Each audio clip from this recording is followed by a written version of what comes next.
그리스도의 평화가 성도님들 모두에게 가득 깃들길 소망합니다. 영남지방의 한 선비가 치악산을 열심히 오르고 있었습니다. 열심히 땀을 뻘뻘 흘리며 오르고 있는데 한 사건을 목격합니다. 뱀이 어미가 없는 꽁 새끼들을 잡아먹으려고 삼키려고 하는 장면을 목격하자 이 선비는 활을 꺼내서 그 활을 가지고 뱀을 죽입니다. 그리고 이 선비는 가던 길을 열심히 갔지만 해가 지기 전에, 해가 진 후에 산을 못 넘어서 한 초막집에 가서 하룻밤 묵기를 청했습니다. 근데 그 집에는 한 여인이 있었습니다. 그 여인은 소복을 입고 슬피 울고 있었습니다. 그래서 이 선비가 묻습니다. 왜 이렇게 슬피 울고 있습니까? 그러자 이 안악이 얘기합니다. 오늘 낮에 남편이 죽었습니다. 그래서 이렇게 슬피 울고 있습니다. 그리고 이 선비가 방에 들어가 잠을 청하고 깊은 잠에 빠졌는데 한참을 자고 있는데 자기 목이 콱 조르는 느낌이 들어 잠에서 깨어보니 뱀이 자기의 목을 조르고 있는 것을 봅니다. 그리고 이 선비가 묻습니다. 이 뱀에게 물으니 뱀이 얘기합니다. 오늘 낮에 내 남편이 죽었는데 바로 당신의 활에 맞은 그 뱀이었습니다. 이 선비가 정의를 위해서 사람 생명을, 꽁새끼들을 살리는 생명을 살리는 일이기에 어쩔 수 없었다 항변을 합니다. 그리고 살려달라 애원을 합니다. 그때 뱀이 그래도 안 된다. 내가 너를 죽일 수밖에 없다. 하지만 한 가지 묘책이 있다. 그게 뭐냐? 치악산에 보면 상원사에 한 종이 있습니다. 그 종이 새벽에 동트기 전에 한번 치면 내가 너를 살려주겠다. 여러분, 그 밤중에 그 종을 칠 사람이 누가 있겠습니까? 당연히 이 남자는 죽을 수밖에 없습니다. 근데 우연히도 그 종이 쳤습니다. 종을 치었고 종소리가 났고 겨우겨우 구사일생 살아났습니다. 그리고 이 선비는 그 종에 올라가 봤습니다. 올라가서 보니 그 종 밑에 꽁 새끼들이 다 머리가 터져 죽어 있다는 것이었습니다. 이 이야기는 수백 년 동안 우리나라에서 내려온 민담 설화입니다. 우리가 이 이야기를 사실이라 받아들이지 않습니다. 하지만 어떤 스토리에는 사실이 아니어도 우리는 그것을 가치 없다 폐기할 수는 없습니다.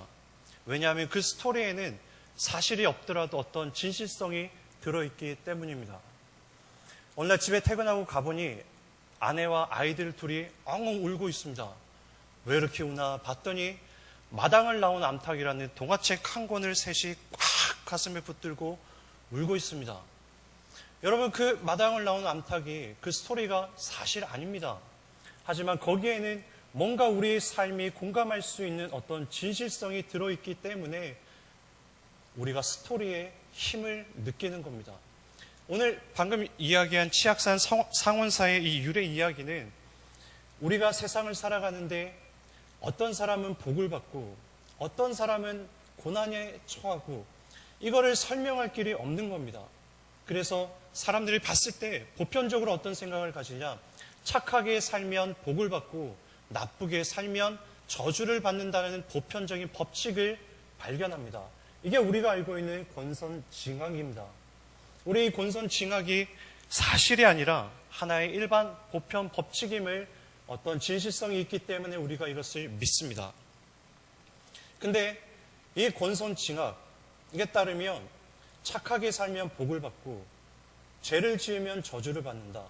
곧 누군가 고난에 처하고 그리고 어떤 벌을 받고 있으면 그 사람은 곧 악을 행했기 때문이다. 죄를 지었기 때문이다. 이렇게 생각하게 됩니다. 이 권선징악은 세상을 바라보는 하나의 세계관이었지만, 안경이었지만 이것이 어느덧 하나의 법칙으로, 규칙으로 자리 잡기 시작합니다. 이때서부터 규칙은 우리에게 뭔가 불편하게 만드는 요소가 있습니다. 또 한 가지 이야기를 하겠습니다. 한 마을에 이 마을이 공동작업을 하는데 가위바위보를 통해서 진 사람이 그 작업을 책임지기로 합니다. 우리 모두가 평등하게 일을 하기 위해 가위바위보를 해서 진 사람이 작업을 하자 규칙을 정했습니다. 그리고 어느 사람이 졌습니다. 그리고 작업 도중에 손을 다칩니다. 손을 다치고 나서 이 남자가 손을 못 피는 겁니다. 그래서 이제 가위바위보 할 때는 주먹밖에 낼 수가 없습니다. 한 번, 두 번 주먹을 냈는데 사람들이 눈치를 못 챕니다. 하지만 이게 거듭되면 거듭될수록 이 사람이 손을 펴지 못하고 주먹밖에 낼 수 없음을 마을 사람들은 눈치를 챕니다. 그리고 마을 사람들은 모두가 보재기를 내고 모든 작업은 이 남자가 하게 됩니다. 그래서 이 남자가 불평하다, 형평성에 맞지 않다, 왼손으로 가위바위보를 하게 해달라 얘기합니다. 그러자 마을 원로들이 규칙은 규칙이다, 규칙은 바꿀 수 없다. 그러면 나는 어떡하란 말이냐? 나는 계속 작업을 하란 말이냐? 이 불평등을 내가 어떻게 견뎌야 된다는 말이냐? 그러자 마을 원로가 얘기합니다. 그러면 규칙을 지키면서도 규칙을 고칠 수 있는 방법이 하나가 있다. 그게 뭐냐? 규칙을 걸고 가위바위보를 하자. 여러분, 이 규칙이 절대화가 되고 시스템이 되고 변할 수 없는 고정화가 되어지면 분명히 그 시스템에 의해서 한 남자의 인생이 해결되지 않는 문제가 발생합니다. 한 남자가 희생당할 수밖에 없는 어떤 문제가 드러나게 되어 있습니다. 여러분, 우리 신앙에도 마찬가지입니다. 우리가 하나님을 믿다 보면 어떤 법칙과 규칙을 갖게 됩니다. 여러분, 엘리야가 로뎀 나무 안에서 하나님 나를 죽여달라 애원합니다. 괴롭습니다, 하나님. 그리고 하나님께 기도할 때 이런 말씀이 있습니다. 불 가운데도 계시지 아니하시고 지진 가운데도 계시지 아니하시고 오직 세미한 음성 가운데 있더라, 이 말이 나옵니다. 여러분, 이 말은 단순히 그냥 우리가 좋아하는 말이 아닙니다. 엘리야가 하나님을 처음 경험한 사건에 관한 인과의 법칙이 들어있는 엘리야의 아픔입니다. 고통의 소리입니다. 그게 뭐냐면 하나님께서 바알 선지자들과 함께 맞짱을 뜨고 있는 엘리야에게 하나님은 살아계신 하나님이신 줄 믿습니다. 저들의 신은 죽은 신이지만 우리 하나님은 불로 응답하여 주실 줄 믿습니다. 그 기도를 가지고 하나님께 간절히 매달릴 때 하나님은 불로 응답하셨습니다. 지진 가운데 응답하셨습니다. 그래서 엘리야는 이후에 이세벨과 그의 선지자들이 자신을 죽이려 할 때마다 하나님은 불과 지진으로 자기를 지키시고 보호하시고 보존하실 거라 믿었습니다. 하지만 하나님은 불로도 역사하지 않으셨고 지진으로도 역사하지 않으십니다. 엘리야는 하나님을 처음 경험한 것이 불과 지진이었고 그것이 하나님을 믿는 법칙이었고 규칙이었고 하나님 만나는 방식이었는데 그 방식으로 하나님이 만나주지를 않는 겁니다. 그래서 엘리야가 고통 가운데 죽음을 호소하는 겁니다. 그때 하나님이 불로도 지진으로도 아니고 세미한 음성으로 역사하십니다. 여러분, 우리 기독교는 말씀의 종교입니다. 계시의 종교입니다. 애니미즘, 샤머니즘 전부 다 이미지화하고 형상화합니다. 죽은 것, 물질을 놓고 신이라 부르짖고 있습니다. 암만 부르짖어봐야 응답하지 않습니다. 죽은 신입니다. 근데 우리 기독교는 말씀의 종교입니다. 이 말씀의 종교라는 것은 형상화할 수 없는 종교라는 깊은 뜻이 담겨 있습니다. 기독교는 어떤 틀로, 법으로, 규칙으로 형상화할 수 없는 종교가 바로 기독교라는 하나님의 탁월한 설명이 들어있는 말씀입니다. 여러분, 말씀은 형상보다 큽니다. 우리의 규칙보다 말씀이 더 큽니다. 이것을 하나님은 엘리야를 통해 깨닫게 하십니다.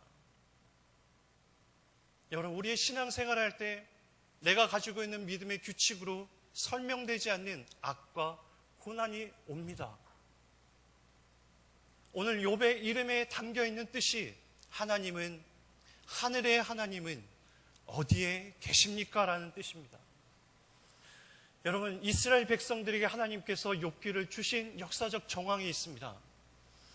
이스라엘 백성들에게 하나님께서 욥기를 주신 역사적 시기는 바벨론 포로로부터 해방된 시기에 하나님께서 주신 성경입니다. 말씀입니다. 이스라엘 백성들은 바벨론 포로로 잡혀가서 열심히 믿음 잃지 않고 타협하지 않고 하나님을 배반하지 않고 하나님 굳게 믿고 하나님 섬기고 예배하면 반드시 고국으로 돌아가면 성전이 회복되어질 것이고 율법이 우리에게 다시 주어질 것을 이스라엘 백성들 굳게 믿었습니다. 그리고 해방을 맞아 고국으로 돌아가지만 그 고국의 땅은 황폐화되어 있습니다. 그들의 전부였던 성전이 무너져 있습니다. 그들의 전부였던 말씀이 찾아볼 수가 없게 되었습니다. 하나님, 우리가 그렇게 배신하지 않고 하나님을 열심히 믿었는데 왜 하나님의 약속이 이루어지지 않은 것 같은 이 참담한 현실을 우리가 어떻게 설명해야 됩니까? 하나님, 우리가 가지고 있는 믿음의 규칙으로는 열심히 예배하면, 하나님 열심히 믿으면 하나님의 약속이 이루어질 거라고 믿고 있었는데 왜 하나님의 약속을 찾아볼 수 없는 이 참담한 현실을 우리는 어떻게 받아들여야 됩니까? 어떻게 설명해야 됩니까? 그래서 하나님은 어디에 계십니까? 우리의 믿음의 규칙으로 설명되지도 않고 잡히지도 않는 이 참담한 현실을 하나님은 도대체 어디에서 역사하고 계십니까? 묻는 겁니다. 그래서 욥기의 위치는 내가 가지고 있는 믿음의 규칙과 답으로 내 삶을 해석할 수 없고 설명할 수 없고 이해할 수 없는 인생의 깊은 복잡한 어떤 신비에 처한 그 위치에서 욥기가 기록이 되어져 있습니다. 오늘 말씀 보시면 하나님께서 욥은 하나님께 예배를 열심히 드립니다. 자기의 자녀들의 혹시라도 부지 중이라도 죄를 지었을까 하나님께 예배를 드리면 하나님은 내 자녀를 지켜주시겠지, 보호해 주시겠지, 보존해 주시겠지, 그 믿음 가지고 열심히 예배를 드립니다. 그리고 하나님께서 복도 주셨고 성공도 했습니다. 그런데 어느 날 사단이 와서 하나님께 이렇게 얘기합니다. 하나님, 욥이 까닭없이 하나님을 섬기는 줄 아십니까? 이렇게 묻습니다. 오늘 욥기 1장 여러분 9절 10절 말씀 우리 같이 한번 보겠습니다. 주께서 그와 그의 집과 그의 모든 소유물을 울타리로 두르심 때문이 아니니까 주께서 그의 손으로 하는 바를 복되게 하사 그의 소유물이 땅에 넘치게 하셨음이니이다. 여기서 울타리가 나옵니다. 여러분, 이 울타리는 그냥 단순한 울타리가 아닙니다. 욥이 하나님을 믿는 그 규칙의 울타리를 한번 걷어보십시오. 하나님께서 주신 그 복, 하나님께서 복 주셔서 하나님 잘 믿는다는 그 울타리를, 그 범주를, 그 규칙을 한번 걷어보십시오. 그러면 욥은 분명 하나님을 욕할 겁니다. 하나님을 떠날 겁니다. 사단은 하나님께 이렇게 들고 나옵니다. 인과의 법칙을 한번 걷어보라는 겁니다. 그 규칙 없이 한번 하나님 앞에 세워보자는 겁니다. 그리고 욥의 7 아들과 딸들은 죽습니다. 그리고 그의 모든 재산과 가축들도 다 망합니다. 이 고난 가운데 욥은 그래도 하나님은 선하시다, 하나님은 좋은 분이다 욕하지 않습니다. 그리고 욥은 고난 가운데 7일 밤낮을 울고 웁니다. 이때 욥의 친구들이 찾아옵니다. 엘리바스란 친구가 찾아오는데 욥기 4장 7절에서 8절 말씀입니다. 같이 한번 찾아봤으면 좋겠습니다. 욥기 4장 7절에서 8절입니다. 엘리바스가 욥이 고난당한 그 상황에 찾아와서 이렇게 얘기합니다. 같이 한번 읽어보겠습니다. 시작. 생각하여 보라, 죄 없이 망한 자가 누구인가? 정직한 자의 끊어짐이 어디 있는가?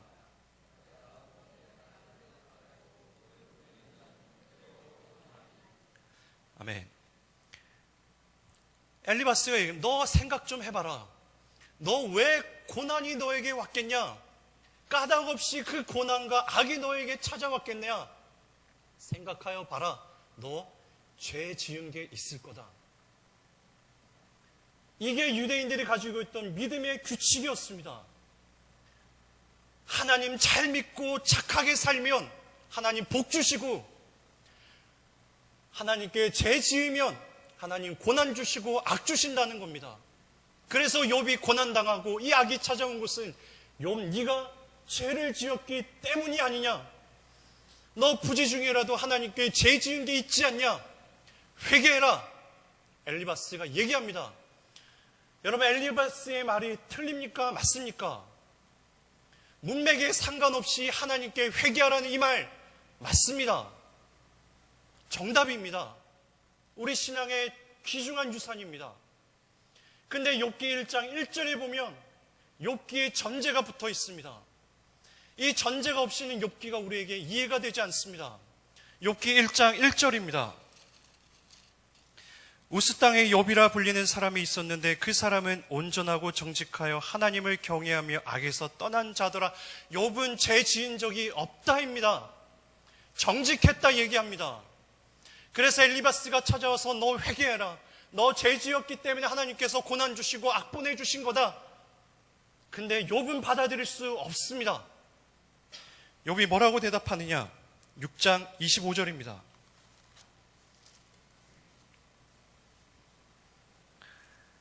24절, 내게 가르쳐서 나의 허물된 것을 깨닫게 하라. 내가 잠잠하리라.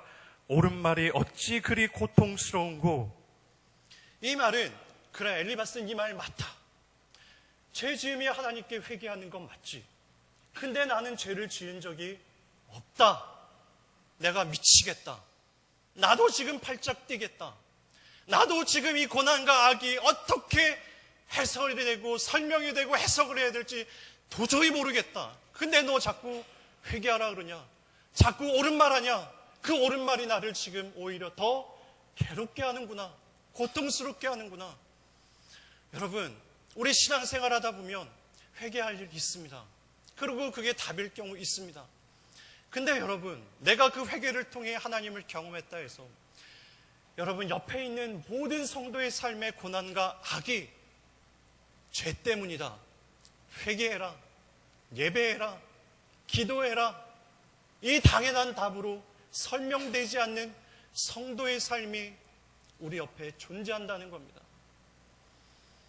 엘리바스가 그렇습니다. 피상적으로 회개해라. 기도해라. 예배해봐라. 근데 욥에게 그것은 답이 되지 않습니다.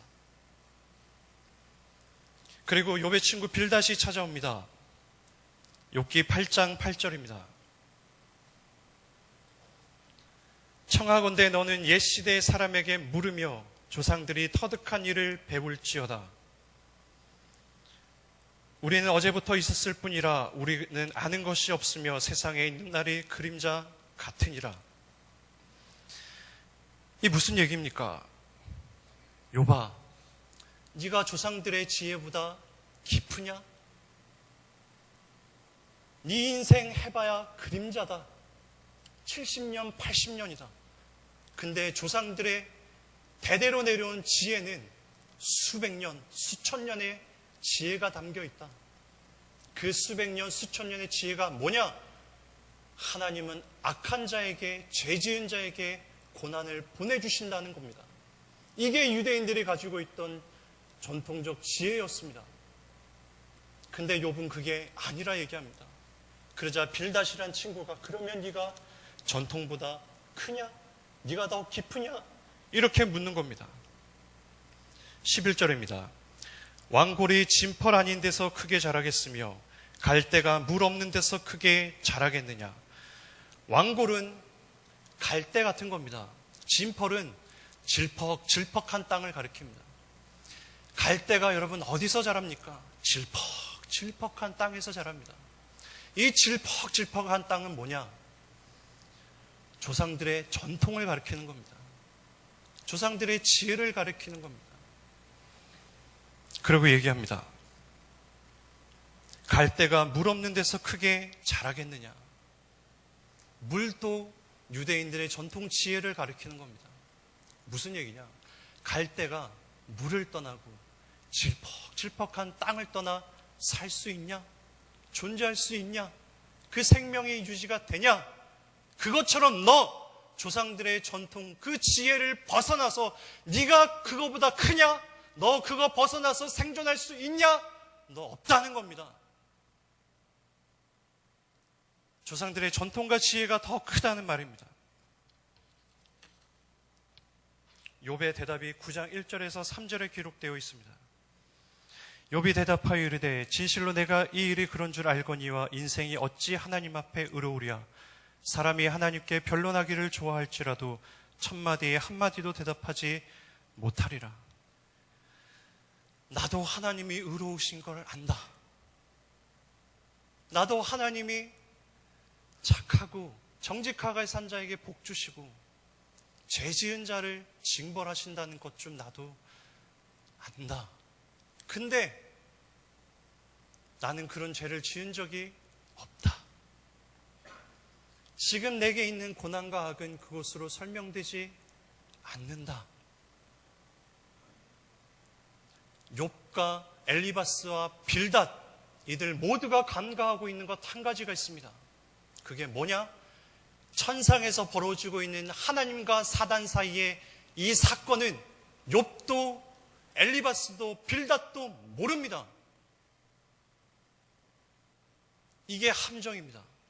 하나님의 전체 계획을 모르고 하나님의 손길을 모르고 이스라엘의 그 설명되지 않은 고통과 고난, 그 참담한 현실 가운데 도저히 이 조상들의 전통과 지혜로는 설명되지 않는 이 현실 속에서 그것이 설명되지 않는 하나님의 손길이 분명 존재한다는 것입니다.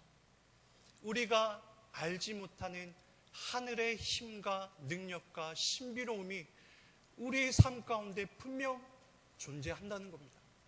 근데 우리는 그 퍼즐을 모릅니다. 모르기 때문에 엘리바스와 빌닷은 자신의 답을 가지고 강요합니다. 하지만 욥에게 그것은 답이 되질 못했습니다. 이어령 선생은 기독교로 회심한 이후에 이렇게 얘기합니다. 중력의 법칙을 발견한 뉴턴의 위대함을 찬송한다. 근데 우리 조금 더 생각해보자. 나무의 뿌리를 깊이 빨아들이는 이 중력의 법칙도 위대하지만 그러면 나무가 위로 가지를 뻗고 뻗어 웅장한 나무가 되어 성장하는 것은 도대체 이 위로 성장시키는 힘은 뭐냐? 하나님의 은총이라는 겁니다. 욥도 엘리바스도 빌닷도 모르는 하나님의 은총의 손길이 있다는 겁니다. 여러분, 우리 인생 가운데 우리가 가지고 있는 답과 법칙으로 설명되지 않는 복잡한 인생살이들이 많이 있습니다. 우리 그때마다 회개해라, 예배 드려라, 기도해라. 우리 피상적인 답 암만 해봐야 해결되지 않습니다. 분명 욥과 같은 위치에 있는 사람이 있습니다. 청소년 아이들을 지도해 보면 요즘 아이들이 한 반에 절반 정도 담배를 핍니다. 흡연을 합니다. 흡연을 하는 정도가 수련회 장소까지 담배를 들고 와서 흡연을 하는 아이들이 굉장히 많습니다. 하루는 열심히 수련회 와서 집회를 하고 있는데 유명한 꼴초가 보이질 않습니다.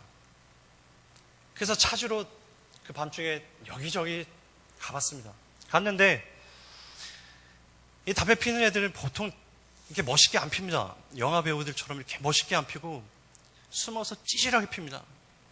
담벼락 한 구덩이에 가서 찌질하게 앉아가지고 담배를 피는데 담배도 어떻게 피는지 아십니까?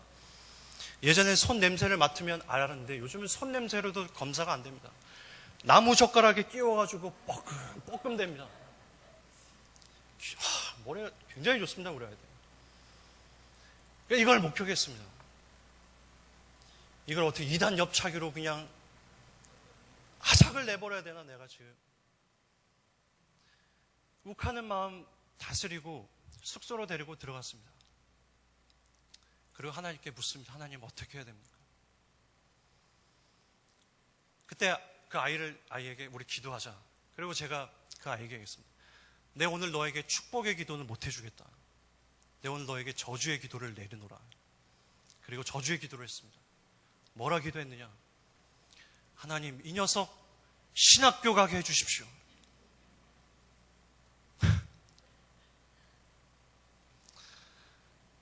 여러분, 이 우스개 장난처럼 시작한 이 기도가, 그 아이가 1년 후에 여름 수련회 갔는데 다른 아이들과 열심히 뜨겁게 기도하고 있는데 제 등을 톡톡 누가 칩니다. 그리고 봤더니 1년 전에 담배 피던 녀석입니다. 그러면서 이렇게 얘기합니다. 전사님, 어떻게 기도해야 돼요? 하나님 어떻게 만날 수 있어요?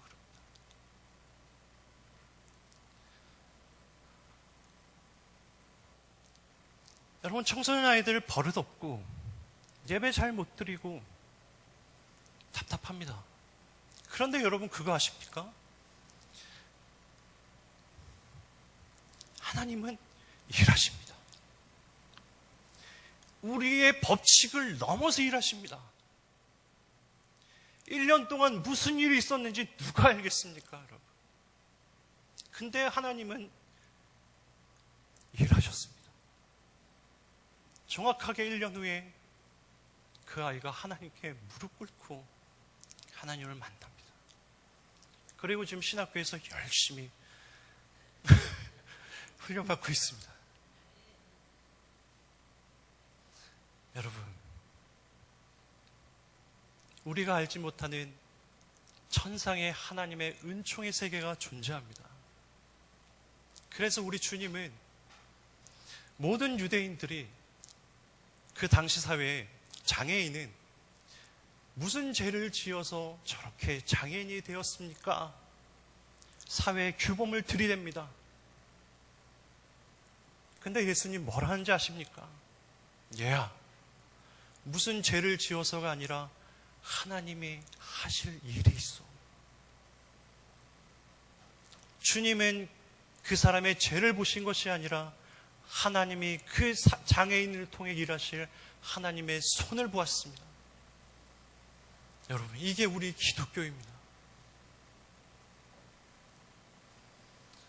어느 노인복지관에서 한 여인이 열심히 노인들의 똥기저귀도 갈고, 그리고 오염된 옷까지도 손수 빨래하고, 그렇게 모두의 존경을 받던 여자가 있었습니다. 그런데 이 여자가 시아버지를 모시고 있는데 이 며느리가 어느 날 이 존경하는 이 며느리의 모습을 복집에 간 사람이 집에 와서 목격을 하는데, 무엇을 목격하냐면 자기 시아버지의 속옷은 집게로 집어서 빨래하는 것을 봤습니다. 그러자 복지관에 이 존경받던 이 며느리에 대한 평이 어떻게 났냐? 인면수심이라, 두 얼굴의 여자다, 가식이었다, 이렇게 얘기합니다. 모두가 그렇게 보는데 박안서 선생은 그 사건을 다른 시선에서 보고 있습니다. 한길 사람 속이라는 수필집에 기록된 글입니다. 자원봉사가 가증스러운 가짜의 판결을 받은 것은 두말할 것도 없다. 그러나 마음을 조금만 너그럽게 먹는다면 시아버지의 속옷도 만지기 싫은 야박한 마음이나 불우한 노인의 빨래를 해주고 목욕을 시키는데 기쁨과 보람을 느끼는 박의 정신이나 다 꾸밈없는 그 여자의 진실이라고 생각할 수도 있을 것이다.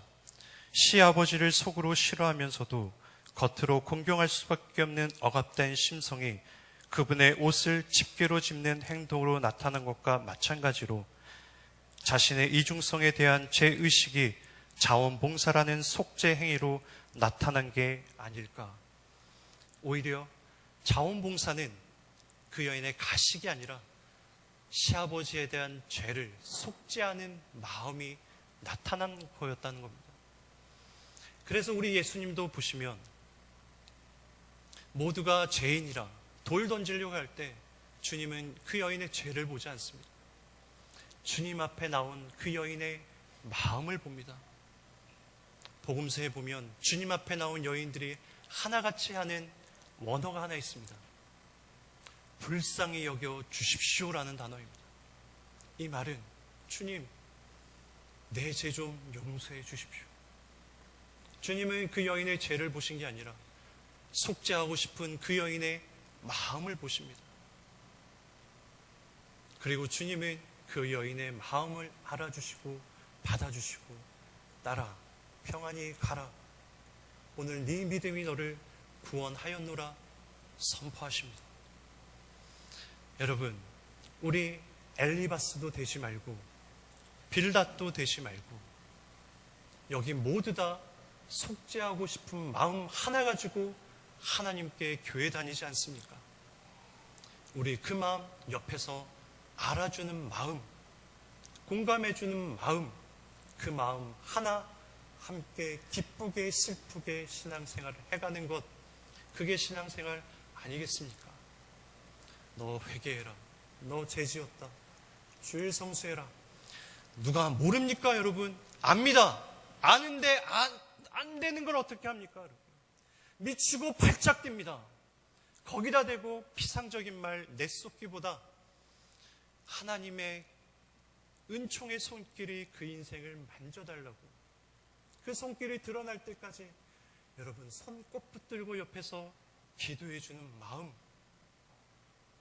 그 마음이 고프고 그리운 시절입니다.